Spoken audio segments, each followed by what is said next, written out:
Bonjour à tous et bienvenue dans un nouvel épisode de Retour sur l'Histoire. Aujourd'hui un cas très particulier puisque je vous parle d'un catcheur français, le seul et unique champion du monde de la WWE qui soit français, André le Géant. Alors on a entendu beaucoup de choses sur André le Géant, il y a beaucoup de légendes, de rumeurs qui circulent. Aujourd'hui je fais le point sur sa carrière et sur sa vie. Et à la fin de cette vidéo, normalement, vous saurez tout de sa vie. J'en profite au passage pour vous remercier pour les retours par rapport aux dernières vidéos sorties ces jours-là. Ça fait toujours très plaisir. Maintenant, préparez-vous, confinez-vous bien, installez-vous confortablement. Je vous emmène à la découverte de la carrière et de l'histoire d'André le Géant. André le Géant est un mythe. On entend souvent parler de ce gigantesque français culminant à 2,24 m, parti tenter sa chance sur les rings de catch américains. Et bien qu'il ne soit quasiment pas connu en France, André a laissé une trace indélébile dans l'histoire du catch et il est encore aujourd'hui largement présent dans la pop culture américaine. Retour aujourd'hui sur l'histoire d'un Français parti à la conquête du catch américain. André René Roussimoff, autrement appelé André le Géant, est né le 19 mai 1946 à Coulommiers en France.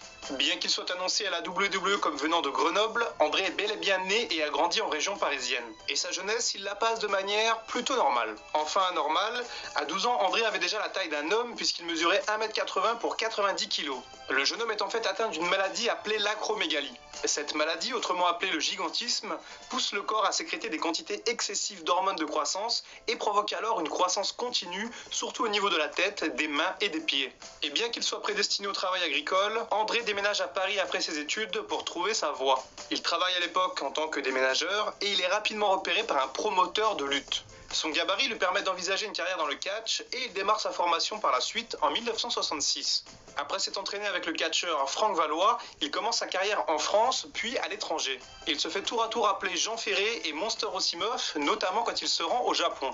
En 1970, sa notoriété commence à s'étendre et il décide de s'installer au Canada, une terre plus favorable à la poursuite de sa carrière. Et c'est là-bas qu'il commence à être annoncé comme étant le géant des Alpes. Petite anecdote, c'est le catcheur français Édouard Carpentier qui présentait le géant Ferré comme le monstre des Alpes françaises lors des débuts d'André au Canada. André commence d'ailleurs à se faire repérer aux États-Unis où il lutte pour l'AWA, la promotion phare du Minnesota.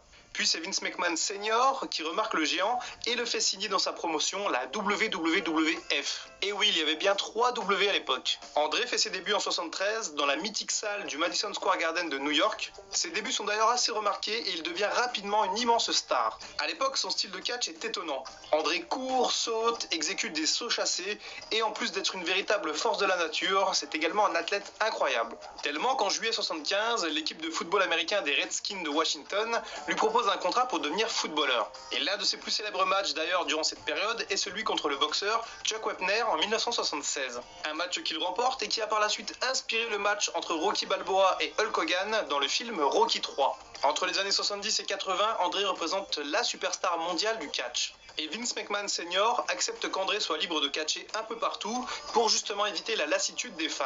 Et en plus de ça, les différents territoires de catch coopéraient beaucoup ensemble à l'époque. Sa gimmick est celle d'un géant adorable mais absolument badass une fois monté sur le ring.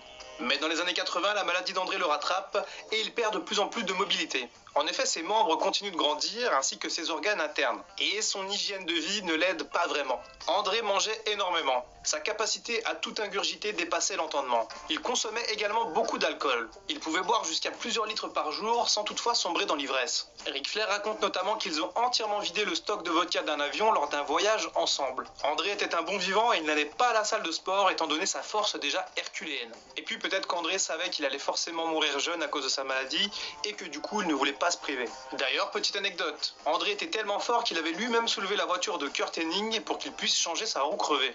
André était également adoré dans les vestiaires. Véritable leader des locker rooms, il avait en coulisses une aura incroyable et il était respecté de tous. Sa gentillesse naturelle faisait de lui un catcheur à la fois aimé, respecté et craint par ses collègues. Et bien que de nature très solitaire à la base, André adorait la bonne compagnie et il passait de nombreuses heures à jouer aux cartes ou à boire des bières avec d'autres catcheurs. Dans les années 80, André continue de se produire en tant que grand face et d'attirer les foules. Il était adoré par la foule pour son physique hors norme, mais aussi pour son charisme. Bien avant Hulk Hogan, le français savait parfaitement jouer le rôle du catcher face qui communie avec la foule. En 86, André est toujours au top puisqu'il gagne une bataille royale prestigieuse lors de WrestleMania 2. Et c'est également à cette époque qu'il se lance dans le cinéma avec quelques rôles notables.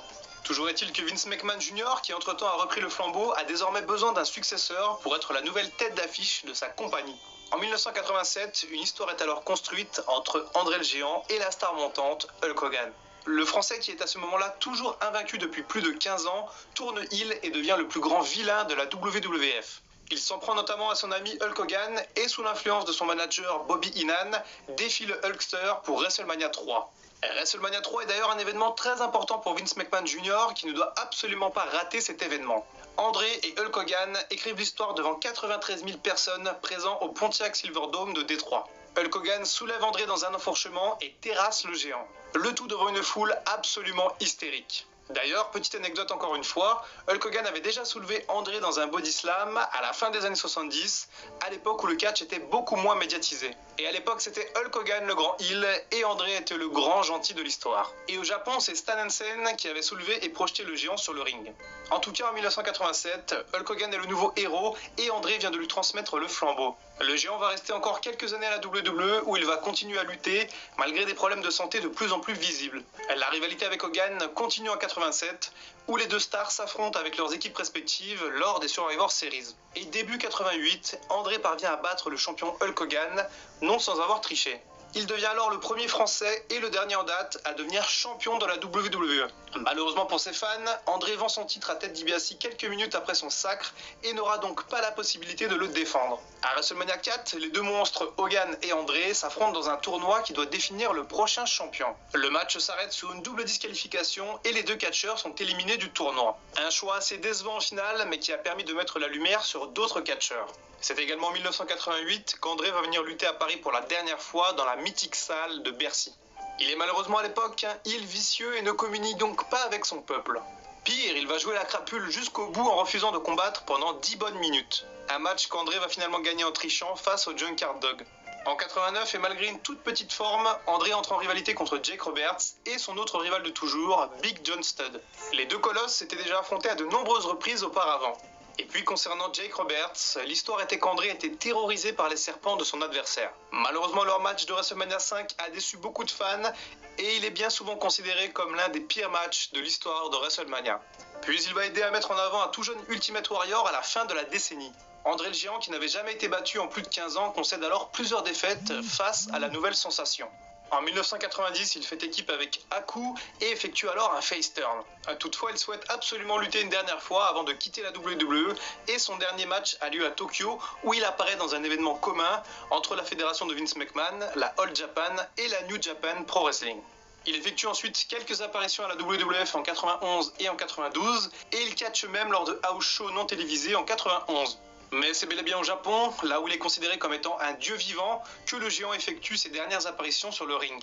Mais ces apparitions sont juste des présences. En effet, il ne peut quasiment déjà plus bouger sur le ring et ne catch que par équipe. Après une tournée d'adieu mexicaine en 92, il effectue le dernier match de sa carrière en décembre 92 au Japon. André meurt le 27 janvier 1993 à l'âge de 46 ans. Il est décédé d'un arrêt cardiaque dans sa chambre d'hôtel à Paris alors qu'il venait tout juste d'enterrer son père. Il laisse derrière lui une fille nommée Robin qu'il n'a jamais vraiment connue. Son nom est ajouté au caveau familial du cimetière de Colomiers et ses cendres sont dispersées à proximité de son ranch en Caroline du Nord. L'annonce de la mort du géant bouleverse le monde du catch et Vince McMahon fait du français le tout premier membre du Hall of Fame de la WWE. L'héritage d'André est très important et un trophée porte même maintenant son nom à la promotion. Bien qu'il soit considéré comme le plus grand catcheur français de l'histoire, André reste très peu connu en France et son nom n'a jamais été mis en avant pour développer le catch français. Mais même plus de 25 ans après son décès, le nom d'André le Géant est toujours entendu dans certaines chansons et son portrait toujours peint sur les murs ou floqué sur des t-shirts. Son charisme et sa connexion unique avec la foule ont fait de lui la plus grande star du catch des années 70. Un catcheur qui, un petit peu comme l'Undertaker, n'avait pas forcément besoin de ceinture pour laisser son empreinte sur l'histoire du catch. André est plus qu'une superstar mondiale, c'est un mythe qui ne cessera jamais d'exister. Voilà, c'est tout pour cet épisode de Retour sur l'Histoire consacré au grand, à l'immense André le Géant. J'espère que le sujet vous a plu, j'espère que vous avez appris des choses sur le français. Alors c'est vrai que j'en fais pas beaucoup la promo, mais c'est vrai qu'il existe d'autres épisodes de Retour sur l'Histoire. Il y a notamment un épisode sur la carrière et la vie d'Eddie Guerrero, un sur Daniel Bryan également, sur son parcours incroyable. Il y a également celui sur la streak de l'Undertaker où je vous parle de tous ses matchs à WrestleMania. Et enfin, il y a les deux anciennes vidéos que j'ai faites au tout début, l'une d'elles parlant de la carrière de Ric Flair et l'autre de Hulk Hogan. Bon là c'était le début, donc les vidéos sont un peu perfectibles. N'hésitez pas à me dire dans les les commentaires quel autre catcheur vous aimeriez bien voir passer dans cette rubrique. C'est vrai que je lis un petit peu tout ce qui se passe et j'ai déjà d'autres idées pour les prochains épisodes, mais c'est pas encore officiel. Donc voilà, à vos claviers, j'attends tous vos retours. Pensez également à aller voir du côté de ma chaîne gaming, je prépare un top 5 spécial catch. Donc à propos des jeux vidéo de catch sur ma chaîne gaming, ça devrait arriver dans quelques jours. Donc pensez à vous abonner, je vous mets un petit lien dans la description. Voilà, c'était Dr Wrestling, j'espère que le contenu de cette vidéo vous a plu. Je vous dis à très bientôt pour une prochaine vidéo, sans doute demain. Et en attendant, prenez soin de vous.